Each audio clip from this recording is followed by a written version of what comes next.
I'm getting a lot of showings, but I'm not selling. Is that you? I'm Bethany Warnches, real estate agent with Addison Jones, and you are watching Tuesday Talks with Bethany, where I answer real estate FAQs. Today, I'm going to be covering that topic, where you as a seller are getting a lot of showings, but for some reason, you're not selling.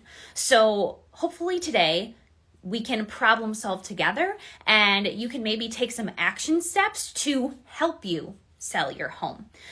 So as sellers, once you get on the market, there are really two things that you can do to help your sellability. So that comes to price and condition. Reducing your price or improving your condition. So people keep coming to your home and they keep coming through, but nothing's happening. So the first thing I want you to ask yourself is, are my photos that are online representative of my home?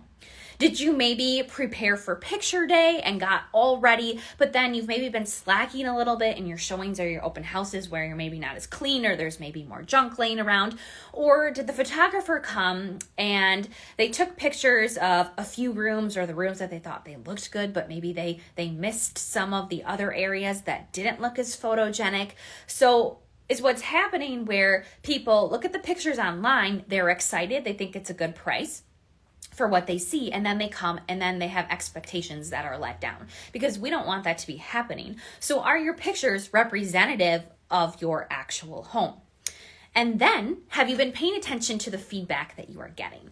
Now, I know that there are agents out there who do not leave feedback. There are agents out there who just leave feedback that says, not interested, like that's helpful at all. I know I, as an agent, like to leave constructive feedback and be specific with what a buyer did and did not like about a home, so you at least know that. And when it comes to that type of feedback, there are some things that you can't change. You know, maybe your yard is too small for the buyer. Maybe the bedroom's too small for the buyer. Maybe they decided they don't like the location and you can't change any of that. But did they mention something else that you can't change?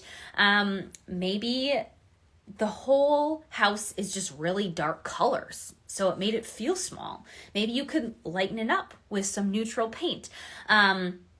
Maybe they saw some messy electrical and they're concerned about that. So if someone shows you their concerns, think about, is there something that I can do about those concerns to help sell my home? So like I said, oftentimes when people are coming and seeing the home, but nothing's happening, it normally has to do with the condition of the home, because something got them there, but then for some reason they didn't feel like they could continue to move forward.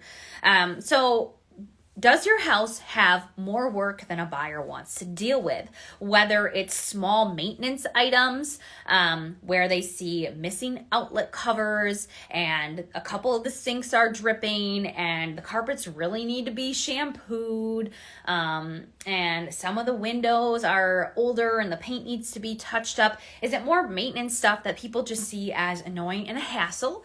Or is there some major repair items that they need?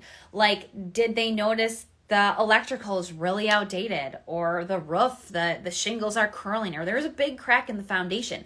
So is there any small repairs like maintenance or big repairs that you can do as a seller to help make your home more sellable by improving that condition?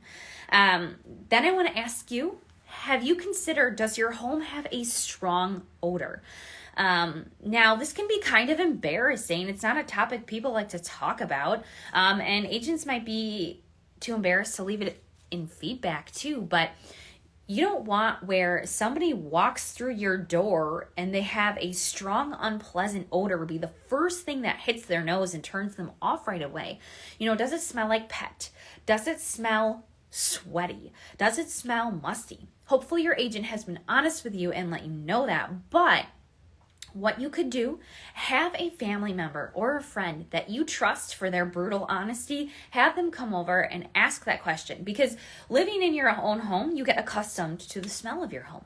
So have somebody come over and get their honest opinion about the smell going on in your house. Do you have one or not? Because it could be something that is turning people away and just giving a bad first impression right off the bat.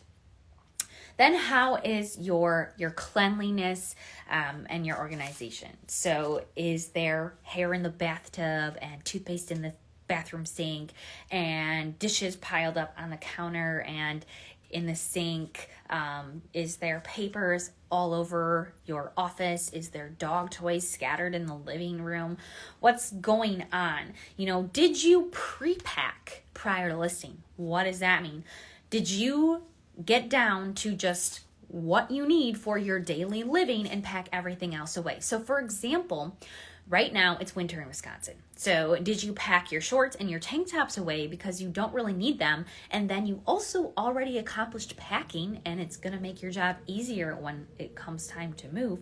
So did you pre-pack, or did you go through your junk drawer and instead of 25 pens, you should leave 3 pens in there? Did you do those type of things to really only leave out what you minimally need to live and pack everything else away or donate or sell it or whatever? Did you do that? And if you didn't, maybe it's time to do that now.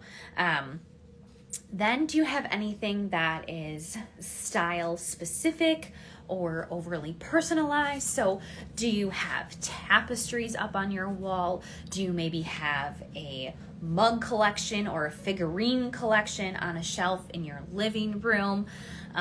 Did you decide to paint all your walls red? Like, what did you do that's specific to you? And it's okay to have a specific style that you love when you live there.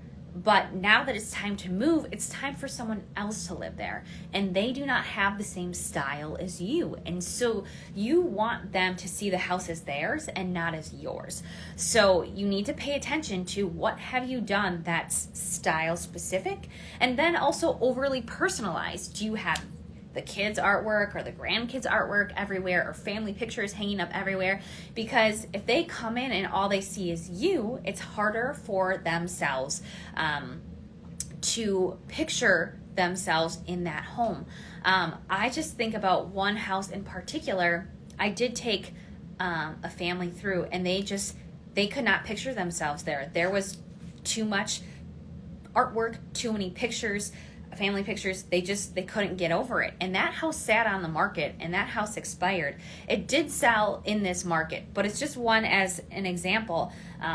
It happens. I'm not making it up. And it's just something where, if you want to leave out one family picture, your favorite one, do that, but take the rest down, because the next person needs to feel like it's going to be their home. And it's not still your home, because you're really ready to move on and send it off. So you need to pull away from that attachment. Like I mentioned, you painted all your walls red. What you need to do is neutralize your paint if you have any crazy paint colors out there. If you're really struggling, you also could hire a home stager. We have a great home stager in the area. Her name is Anna Toman, and she has Flair Home Staging. She's based out of Sheboygan. She really covers this whole area and is happy to help out, Fond du Lac, Appleton, Oshkosh, down south, even to like Hartford. Anna kind of goes everywhere and helps everyone. So she's a great resource. And then I also want to ask you about your curb appeal. What's the first impression when people pull up? Is the exterior of your home chipping, peeling paint?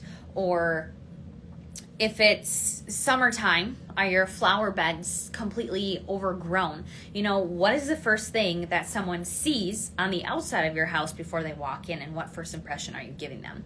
So ultimately, what I'm telling you is that you need to figure out where you can improve the condition of your home if you don't want to drop the price. Because eventually, if you continue to get showings and showings and showings and nothing happens, then you are going to have to drop the price to get to the point where someone is willing to deal with what's going on. So I know this can be blunt, but it's honest. And it's important to know that agents have expertise when it comes to these areas, and we're trying to help you sell your home. That's our job. And I know sometimes people think in this market it's as easy as ABC to sell your home, but not every single home is selling over asking price. Not every single home is flying off the market. There are homes that do sit, and they're trying to figure out why. And so it's important to go through this list if you are already on the market and see what you can maybe do to improve your home, or if you are going to be listing soon, to seriously consider all these things, because too, when you do these things, it helps you to get top dollar and to sell more quickly. So I hope this advice was helpful to you as sellers. And again, like I said, it seems to maybe be brutally honest, but it's important. It's important to help you sell your home. So thanks for watching today. I will not be doing a Tuesday talk next week, the week after Christmas. I'm going to take that off. And then I'm going to kick off January and do a market update in the beginning of the year. So have a Merry Christmas, Happy New Year, and I will see you then.